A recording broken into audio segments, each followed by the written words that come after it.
This is episode 443 of the Rio Grande Foundation's Tipping Point, New Mexico. I'm Paul Gessing. And I'm Wally Drangmeister. I'm president of the Rio Grande Foundation, New Mexico's free market think tank. You can find out more about the foundation at riograndefoundation.org. Wally, we had a big debate this week, but before we get into that, I want to highlight a trip I took up to Santa Fe.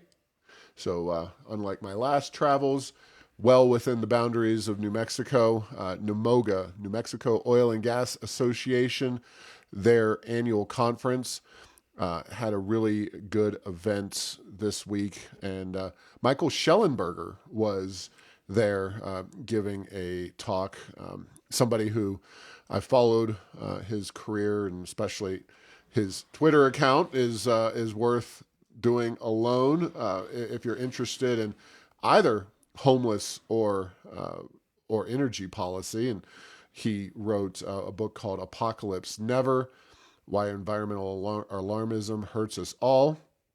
He's mostly known as a pro-nuclear guy, but is definitely on board with energy as a means of increasing wealth in our nation and globally, and somebody who comes from the left but has realistic views about energy and the world around us. And then also another very good book of his, San Francisco, which discusses the homeless situation in California and the way government not only fails but actually incentivizes homelessness. So Schellenberger was a great person to see. We also had a number of energy analysts there, including former guest to the show, Kathleen Scamma of the Western Energy Alliance. She talked at length about lawsuits, that they're always involved in lawsuits, and Yes. and also the political situation as we head into this November. So thank you to all the folks at NEMOGA, several legislators, a lot of industry folks, and other political leaders from around the state. I'm told that Governor Lujan Grisham made her way up to speak to the NEMOGA crowd before we recorded this podcast. So don't know how that all went. As you might imagine, she's not a fan favorite, but she certainly touts and likes, at least to that group, she touts the support of the oil and gas industry. Doesn't say much about it to other groups, but to the energy industry, she is all about that money coming into the state. And she certainly likes the money all the time. She likes the money all the time, even if she doesn't like the industry all the time. Yes, that's exactly right. So anyway, other than that, the most important thing, of course, was the governor in the debate on KOB TV, the first of two. And, she actually spent quite a bit of time talking about all the ways that she spent that money, not directly citing the oil and gas industry for any of that largesse. But if you watch that debate, the theme, I would say, was Lujan Grisham takes credit for spending X, Y, Z, ABC, all these government programs, free college, free childcare, more money for various other interest groups, etc. And then Ronchetti pointing out how, broadly speaking, none of this has moved the needle. Of course, abortion was a topic of conversation as well, and we know enough about that particular issue that we don't need to go into it. But really, there were no, and I watched the debate, there were no knockout blows. There was no "you're no John Kennedy" moments. There's no definition of a recession was in Carter loses his job. Reagan had that line. There was good discourse back and forth, but ultimately I am biased, but I do think Ronchetti won the day, both through physical appearance, looking better, making better points, and through his case that all of the spending, all the money that Michelle Lujan Grisham has spent in her 4 years in office hasn't done much to actually improve people's lives, despite her attempts to portray the contrary. Yeah, and we Paul, that's a common theme that I think is in the top two or three things we talk about a lot here on the podcast are the difference between putting government money into programs and the effectiveness of the government programs. And on the first one, putting money in, we're doing a fantastic job, and on the impact, not so good. Particularly on the things that really matter. And, just to throw a couple out there, crime and education, it's not like we're not spending some money on both of those, but we're not getting really good results either. Yeah, it was a good debate. The one thing that I was disappointed in specifically, well, COVID was there and it was inserted in some of the education discussion, but there was never a clean discussion of, where did Lujan Grisham fail, or and the she brought up the alleged statistic that we talked about of us outperforming New Mexico, outperforming Arizona, which is true, but Ronchetti did not really get a chance to call her on Texas and the fact that Michelle Lujan Grisham claims we outperformed Texas when indeed we did not even close, and nor did he get to directly attack her on her COVID track record and shutting down the schools. He talked about his plans to kind of bring New Mexico's kids up to speed. And also the Energy Transition Act was really not discussed in general. The idea of not having electricity would seem to focus one's attention, but that was not a question asked. And I get it, these folks coming up with these questions have a lot of issues to talk about. Crime was first out of the chute, and that was a pretty lengthy discussion, and you're doing an hour-long debate.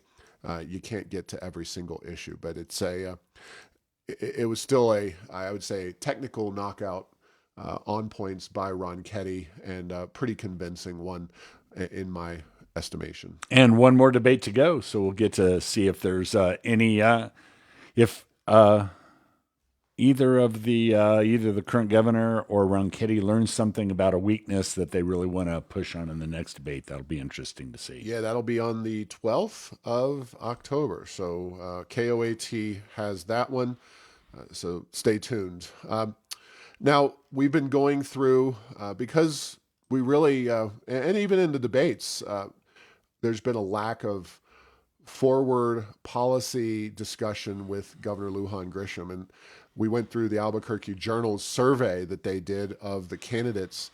And I wanted to run through a few more of the results there. We have a two-part series at Heirs of Enchantment. So we're going to go through the second set of questions. These are, of course, the ones that are relevant to the Rio Grande Foundation. If we didn't have relevance to the foundation, we weren't going to really look at them.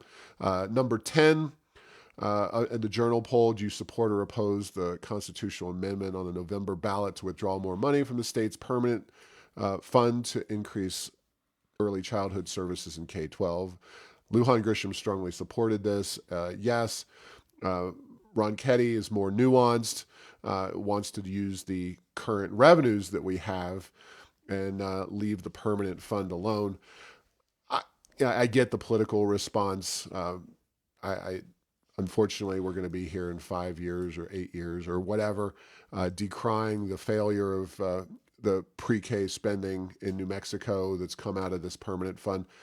From a governance perspective, though, it is better, as Ronchetti says, to have an annual appropriations process and prioritize that along with other government priorities, not just give one particular spending of that money to a direct line to the permanent fund. But anyway, that's the way. That's politics for you. Net zero. That's an interesting, one to throw out there in the Journal poll, but that was question 11. And I wrote, MLG, yes. Ronchetti, no. Net zero now, does that mean zero GDP and zero people and 100% death and 100% destruction? Or does it mean something? And did I miss the Yeah. definition of net zero? New Mexico carbon emissions will be zero on net by the year 2050. That, I don't know how you actually measure that and how realistic that is. I think there's going to be loopholes galore, even if we do try to actually seriously get there. According to the McKinsey consulting firm, if enacted on a global basis, net zero would require 9.2 trillion in average annual spending on physical assets. That is, I know that's Between global. now and then to get there, or No, even just every ongoing year every on an year? ongoing basis. Okay. And that increase is equivalent to half of global corporate profits and 1/4 of total tax revenue in 2020. So McKinsey's saying net zero is incredibly expensive. I would agree. Yes, because New Mexico's got a smaller economy, it'll be a smaller impact. But we are an oil and gas producing state. It'll be very, very difficult to impossible to go net zero uh, and keep that part of our economy going, let alone the rest of our economy. I think this is one that maybe is sufficiently confusing to the average person that it hasn't really come up in the campaign. But Lujan Grisham pushed two bills in two different Yeah. legislative sessions on this. So it's an interesting one that the Journal picked out because the governor doesn't really talk about net zero as a concept on a regular basis, but she has put it into legislative proposals. Well, and Paul, I think that this is one of those issues that if you only look at the benefit of something and you never look at the cost, it's there's a lot of things that you could be enticed into saying are good public policy, and I have a feeling that this is one of those. And when you look at it from a electricity point of view, until the lights start going out all the time or the electric rates double, I have a feeling people aren't going to really focus much on this, and it's very, very easy for them to say yes to that. Same thing with gasoline. Do you think we ought to move to battery powered cars until you realize they're between $70 and $100,000? And oh yeah, and by the way, the when the electricity price is high, they're not really a whole lot cheaper, if any cheaper than gasoline powered vehicles. So there's a lot of stuff that, boy, it sounds great. But until there's going to be what I'm starting to call focusing events to focus on what the real impact and what that really means and what the costs of some of these things are, I'm not sure. And then any net zero that doesn't have massive amounts of nuclear electricity generation built in, I think are just they're it's just like a nursery rhyme or a child's fable. It's not anything that really has any chance of any kind of going forward in a positive direction. Now, there are two things that could happen: miracles like in batteries, miracles like in wind or solar or something else. But with today's technology to do what they're planning on doing, we need new batteries, and we need alternatives to alternative energy, because the path we're going on now just doesn't take us anywhere close to net zero, and maybe worse than just doing nothing. Yeah. Number 12, do you believe changes should be made to the emergency powers held by the governor during pandemic or at a time Oh of yeah, crisis? MLG. And I'm summarizing yeah, somewhat, but no. yeah. No, Ronchetti, yes. And I wrote more than 900 days after she declared COVID-19 an emergency. New Mexico remains an emergency. The governor basically said that the emergency powers allowed her to do all these various things in the days after COVID-19 was declared. Well, nobody's talking about including the legislation that was at least sponsored by one Democrat that you completely eliminate the governor's emergency powers. It's, we are 900 days into this emergency, and she keeps on renewing it, and changing it and changing it. So that one's pretty straightforward. And number 13, would you support a merit-based evaluation system to determine how the state spends its capital outlay money? Now, this is one that I actually want to read Lujan Grisham's response, because it is a classic case of saying a lot of words without saying anything. The old Bruce King. I'm glad you asked me that, Paul, and you just talk for a long time and you don't say yes or no. This is Lujan Grisham. I will continue to lead New Mexico to make improvements to the way capital outlay funds for roads, bridges, school buildings, and more is invested in order to increase efficiency and accountability, while also ensuring that all communities get a fair shot at infrastructure funding. I put her down as a no for that one because she doesn't have any actual specifics. I mean, if you're asked a specific question and you give that answer, it's maybe not Kamala Harris level bad, but it certainly doesn't highlight what you want to do. Whereas Ronchetti does say, yes, he wants to transform the way our capital outlay dollars are spent and funded. It's a national, when you look at capital outlay funding, we're always on the list of states that have these highly politicized, very inefficient systems. It's not easy. It's not going to be easy to come up with a better system, but we can't have much of a worse system than we have in place right now. No, and it's bad for a lot of reasons. As there's, it's almost like a popularity contest, and we partially fund so many projects that we have huge amounts of money sitting on the sideline that doesn't do anything. And far be it from me to be the governor's defender. Her answer was, I would have given it a yes if after it came anything. Right. And here's how.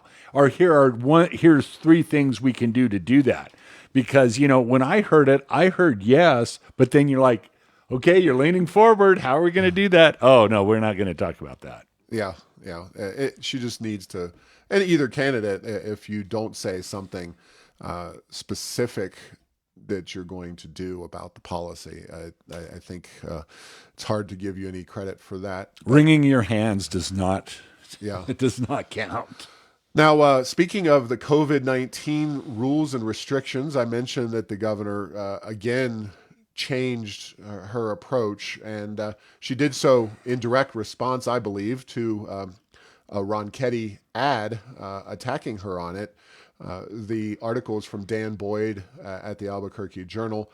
Early release for inmates under scrutiny in race for governor. Lujan Grisham just signed in the last week or so an executive order, or rescinded, I should say, an executive order that it was signed in April of 2020, that over 2+ years authorized more than 700 inmates to be released early from prison due to the COVID-19 pandemic. And that drew attention from the Ronchetti campaign, justifiably so, especially with the crime situation. And, now the governor goes in, I was caught on that one. I'm going to eliminate that particular executive order. And this is exactly what we're talking about when it comes to one person making all of these decisions. So we still remain, New Mexico does, in a public health emergency, according to the governor. But that particular aspect, which probably could have been in place for 3 months, maybe 6 months, definitely overstayed its welcome, and the governor decided to quietly rescind it. Yeah, and then on the one that is in place, she's gone as far as to explain why now. Oh, that we were eligible, for the mother's milk of New Mexico politics, federal funds as the reason, or otherwise. The way I read it was implied, that's the only reason. Otherwise, that would be gone. Yeah, so just another reason to highlight the way those policies have been made. Now, Ronchetti did spend some time with UPS workers at a facility in Rio Rancho. Of course, UPS being the brown-clad, brown truck driving package delivery people who really have benefited greatly from the upsurge, if you will, in online purchasing during the pandemic. But I think their business is very strong in general. And UPS is a private sector but heavily unionized company, especially within the Teamsters Union.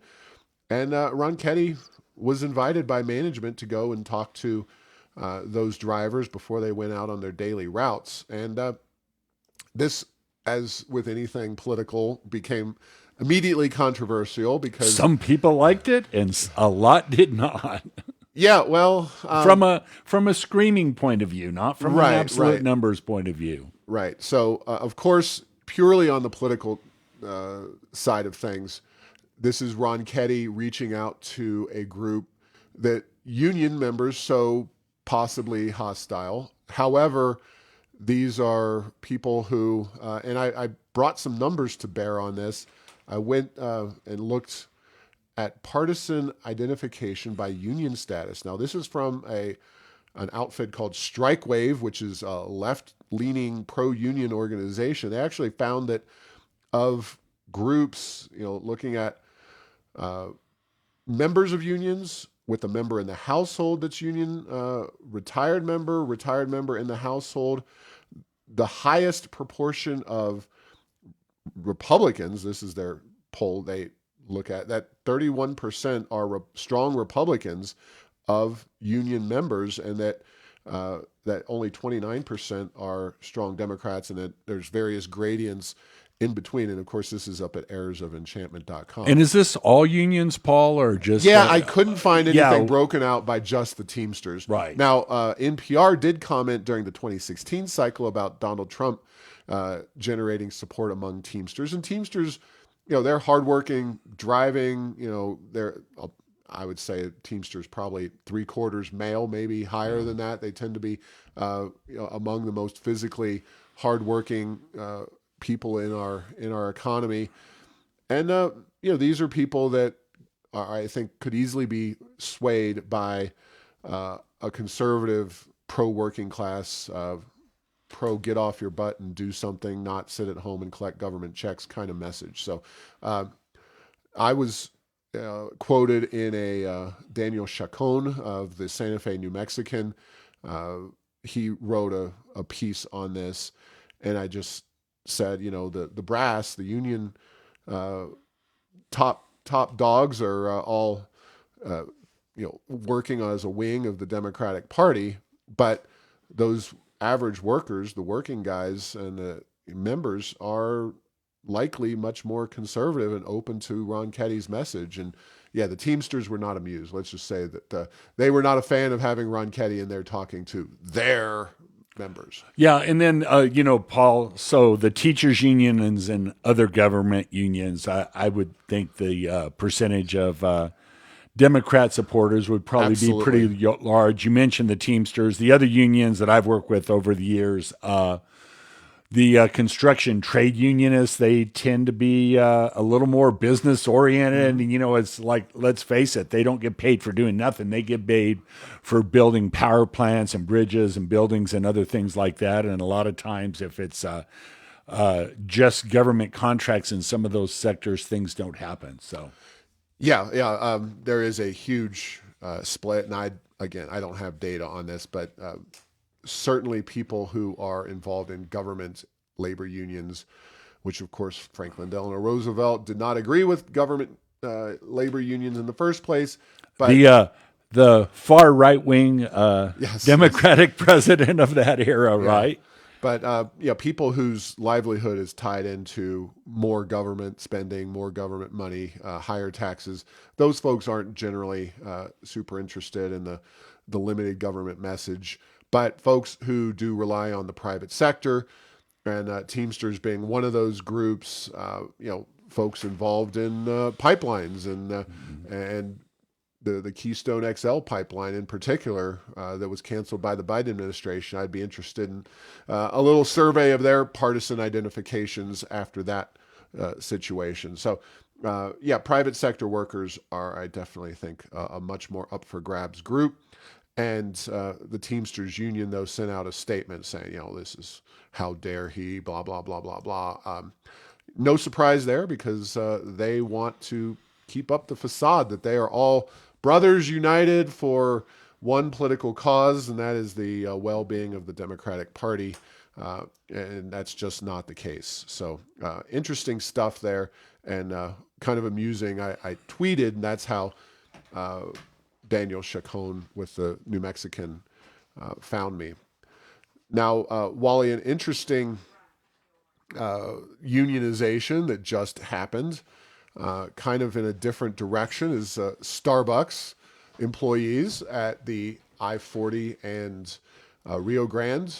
That Starbucks, right there by the freeway, became the first in New Mexico to unionize. Now, I would be willing to bet that if you polled Starbucks employees who are in unions, they would be generally pretty progressive. Starbucks is kind of a progressive company. On the flip side, Starbucks, for the work that's being done, has always struck me as having very nice pay and benefits packages, including help with college tuition. So it's a little hard for me to see where the big push for unionizing them comes in and where the benefits lay for the workers themselves. You go into a Starbucks, there's definitely a lot of busy people in the morning, but it seems like a fairly pleasant place to work. I can see why some of the more heavy industrial unions exist, but it is notable that this Starbucks did become the first one to unionize. Will it spread? Only time will tell. It's certainly spread nationally. Will it spread to other Starbucks around the state of New Mexico? That's when we'll see. Yeah, and it's interesting, Paul. When I was early in my career, worked in industries that had unions, and some did and some didn't. And the statement was made that the employers who get unions are ones that deserve them, meaning they don't do a good job working with their employees. And now it sort of seems in this latest round is that it's like I don't want to, woke is a imprecise word, but let's just say the companies that tend to have a more compassionate approach to their employees and have good wages and have good benefits, they seem like they're being the targets of some of these. And is it who is there is easier to unionize than not? And then the other thing that's going to be really interesting and it's interesting in any organization that unionizes, wages and benefits are always what they talk about. But man, work rules in unions can become so negative and so disastrously inefficient that it really damages a company. And so we'll have to see what happens with Starbucks. If you go in and you want your half-calf double latte, are they going to say, no, you can't have that. That's too complicated. And under my union contract, we're not going to do that.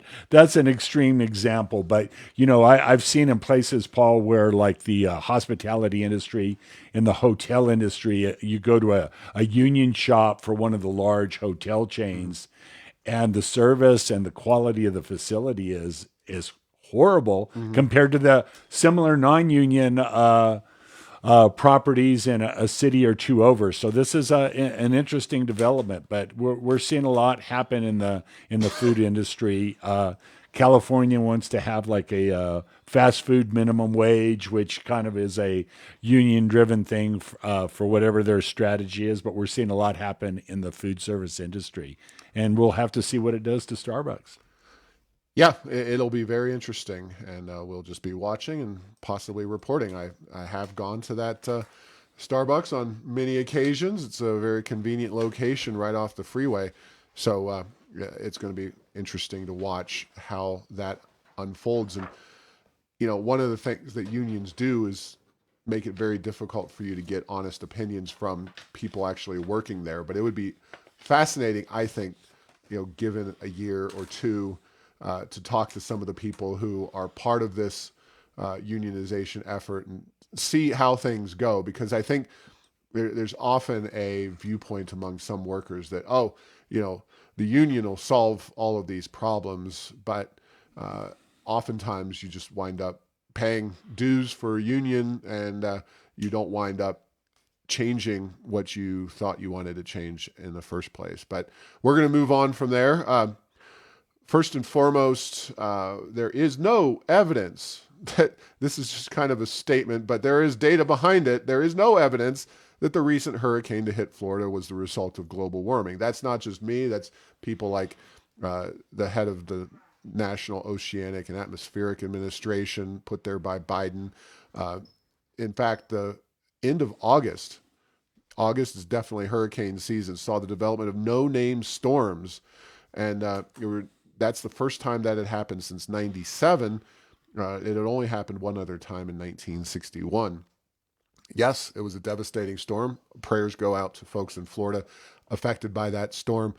But yeah, it is amazing how, with the issue of global warming and climate change, that any bad weather phenomenon that happens now is automatically taken to be a direct outgrowth of the climate change issue. And anything that happens, you just, oh, well, it's because we are polluting, we're destroying the environment, et cetera, et cetera. And yeah, this was it was a bad hurricane. There's no doubt about it.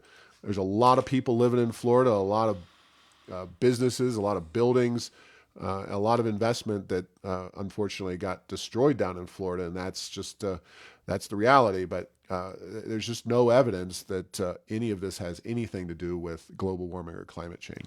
Yeah, and Paul, on hurricanes, it's a function of two things: the strength of the storm and where it hits. If you have a really strong hurricane that never makes landfall or hits a sparsely populated part of that part of the world, you don't hear a whole lot about it. And this was one. It hit a place, the Fort Myers area, got lots of surge and a lot of damage. Yeah, my heart goes out to those people. They're in for a long haul to figure out what they're going to do going forward. But yeah, I've read the same data. And the other thing is the one that really does crack me up is they look long term at the damage done by hurricanes over the long term. Well, guess what?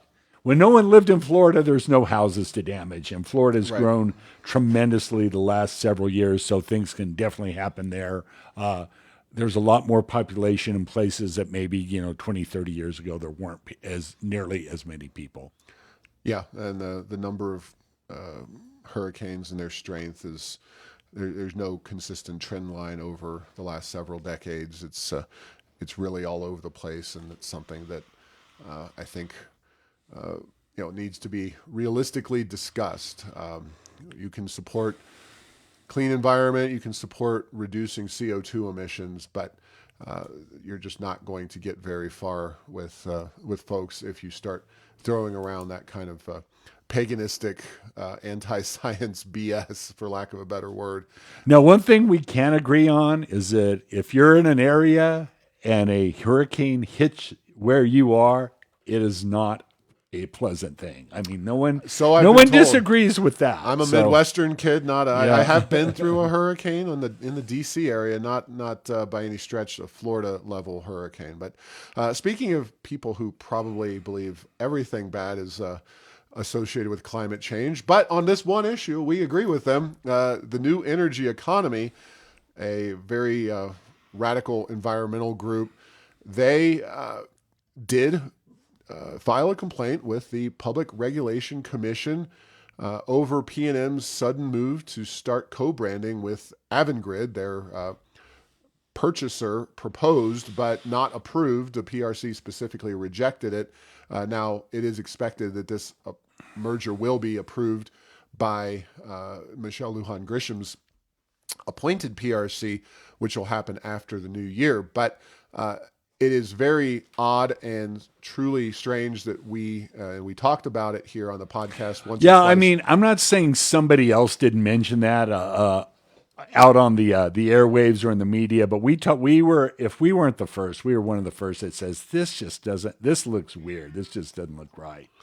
Yeah. So kudos to the New Energy Economy folks on that for their principled stand, and I will give them credit for being principled, no matter how much we may disagree with them on where we want to go with energy policy. Unlike so many groups, especially on the left in this state, because they do have the power, they often have to make the determination between their core principles and supporting Democrat politicians. And more often than not, they tend to just support whatever the Democrat politicians have cooked up. In New Energy Economy's case, they do take a principled stand. And, sometimes when you take principled stands, you're going to have those strange bedfellows kinds of arrangements, whether it's them opposing the Energy Transition Act back in 2019 or now calling into question this particular issue. It'll be interesting to see how this pans out. I suspect Michelle Lujan Grisham is going to get her merger one way or the other. I don't know what the PRC in their waning months in office will be able to do about the marketing situation. But speaking of energy and energy issues, as New Mexico shuts down, as it did last week, the San Juan generating coal-fired power plant, losing 555 megawatts of clean, clean-ish, relatively clean because of scrubbers installed in recent years, coal-fired power. China, I'm sure they're not installing nearly as many scrubbers in China, but they approved during the first 6 months of this year alone 15 gigawatts. Now, I wasn't exactly sure what the difference between a megawatt and a gigawatt was. Well, it turns out that basically what we're talking about is China has 30 times the coal-fired capacity coming online in 6 months as New Mexico eliminated in this recent shutdown of the San Juan generating station. So we're really fighting global warming there with that one power plant that we just shut down that may cause us to sit in the dark with no AC next summer.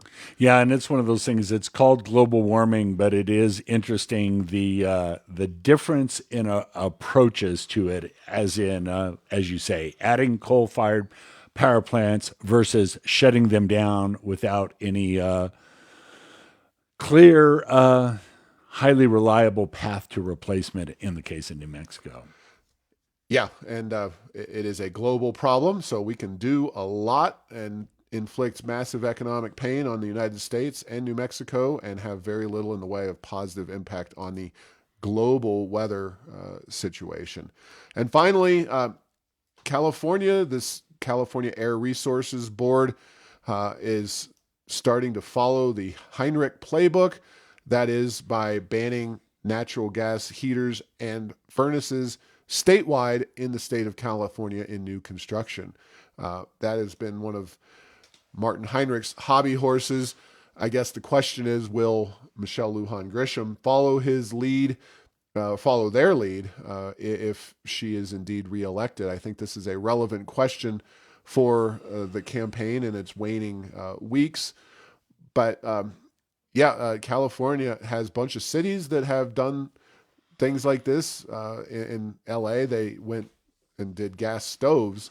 That is not part of this. This is a statewide gas, water heater, and furnace ban on new construction. So, and Heinrich had something this week that he put out where, electrifying your home. It's a meeting with PERG, U.S. PERG, how to ditch gas and electrify everything. Just what we need when we don't have enough electricity to keep the lights on. So, this stuff is real, and it continues to move apace in those blue states like California.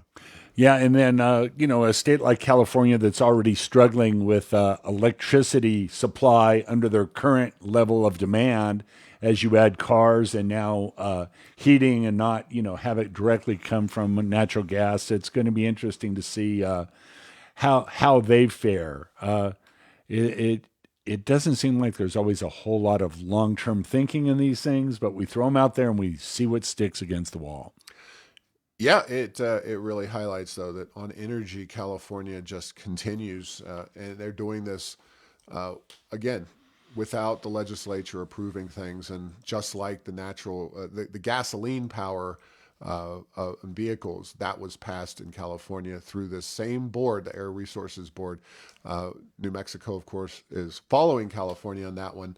And I think it's a fair question. We haven't heard a lot about heating and cooling in New Mexico, but this governor, she's shown a dedication to California and its principles and policies. And certainly there's rumblings that Martin Heinrich will run for governor after the next 4 years, after this 4-year cycle is through. if you don't think Martin Heinrich will make this a top priority as governor of New Mexico, I've got another thing coming for you. So with that, thanks for listening to this week's episode. Find all episodes at tippingpointsnm.com or at the Rio Grande Foundation's YouTube channel. Subscribe to this show at Apple, Stitcher, or have your Google Home play Tipping Point New Mexico. Thanks to Path 3 Marketing for producing this show.